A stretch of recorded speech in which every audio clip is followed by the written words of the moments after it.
Graduate-level analysis usually treats philosophy as an additive process. We gather data, define terms, and stack concepts until the ambiguity of the world begins to crystallize into a coherent structure. The Tao Te Ching explicitly reverses this approach.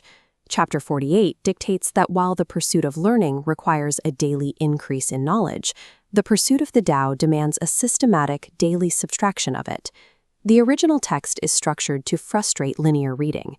These vertical, unpunctuated columns function as an impenetrable code, designed to short-circuit the reader's rational mind.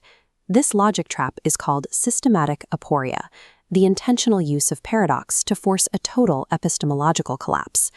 Chapters 46 through 50 are often misread as gentle moral guidelines. In reality, they form a hyper-technical protocol for cognitive unlearning. Analyzing this text requires mapping a system that actively demands its own structural destruction. Chapter 46 describes a sufficiency of contentment that is enduring and unchanging.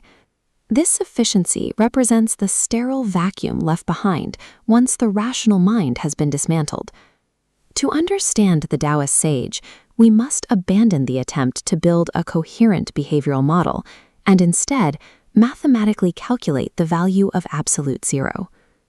Chapter 47 introduces the first logical subversion, the claim that true systemic understanding requires total sensory and geographic decoupling. This chart shows the standard model of learning. Under normal additive logic, gathering more data or traveling more distance plots an upward trajectory toward comprehension. The text shatters this correlation.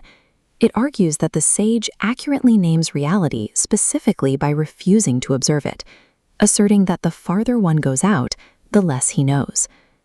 Chapter 48 pushes this into an algorithm of subtraction. The text outlines a recursive loop of diminishing and again diminishing one's deliberate actions. This reductive loop approaches an operational state known as Wu Wei. Wu Wei, or non-action, serves as the absolute zero point of this diminishing algorithm. The text presents a core contradiction. Omnipotent systemic efficacy, getting all under heaven, remains strictly conditional upon zero instrumental effort. Achieving all under heaven is mathematically invalidated the moment conscious effort is applied. If one takes trouble, they are no longer equal to the task. The Tao Te Ching defines empirical observation and deliberate action as contaminants that blind the observer to the underlying mechanics of the system. Moving from the sage's internal epistemology, Chapter 49 outlines their external psychological architecture. This diagram shows how the sage processes incoming social inputs. The text introduces deliberate moral dissonance. The sage possesses no invariable mind and refuses to establish binary ethical boundaries.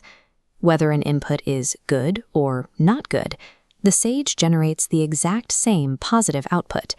Both receive goodness. The sage mirrors sincerity and insincerity identically. This neutralizes the distinction, effectively destroying the usefulness of deceit within the network. Projecting an appearance of indecision serves as a cryptographic shield against external manipulation. The text's metaphor of treating the population as children acts as a tactical bypass of rational adversarial engagement. By refusing to hold a discrete moral position, the sage denies the surrounding population any fixed point against which they can apply leverage. Chapter 46 warns of the physical consequences of unchecked ambition. When the Tao is disregarded, society mobilizes, and war horses breed in the borderlands. Chapter 50 follows this with a statistical breakdown of human mortality.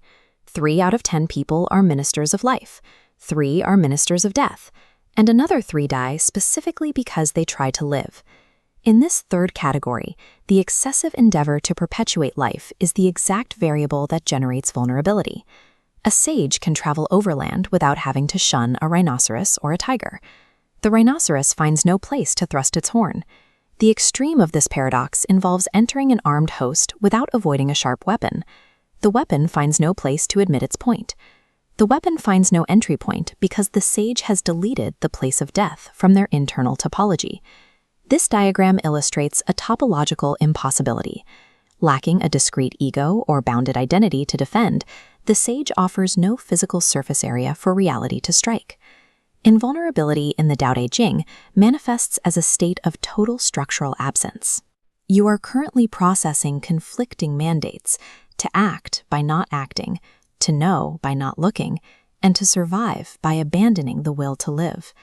This disorientation marks the successful execution of the text's anti-rational algorithm.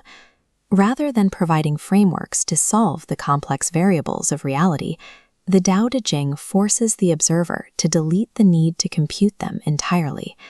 This connects back to the opening thesis of Chapter 46. The drive to acquire and the instinct to calculate are the exact mechanisms that breed disaster.